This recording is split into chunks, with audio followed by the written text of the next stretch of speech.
Kelompok tani di Kabupaten Aceh Besar menerima bantuan 5 unit traktor dan 23 hand traktor.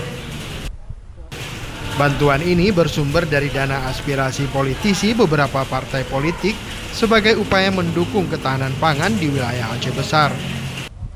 Ketersediaan alat mesin pertanian juga diharapkan lebih memaksimalkan lagi produksi petani. Bantuan diserahkan oleh PJ Bupati Aceh Besar Muhammad Iswanto.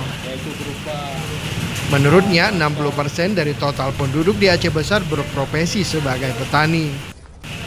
Pemkab Aceh Besar terus berupaya membantu kelompok tani di wilayah itu untuk menjaga ketahanan pangan serta menekan laju inflasi.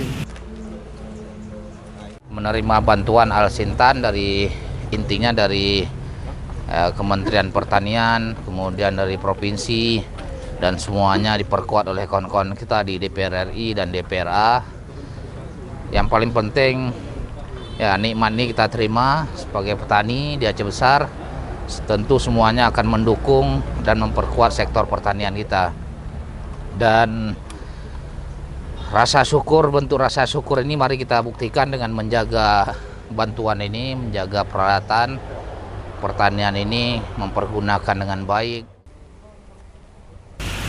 Saat ini luas sawah di Aceh Besar mencapai 25.000 hektar dengan total produksi tahunan mencapai 290.000 ton.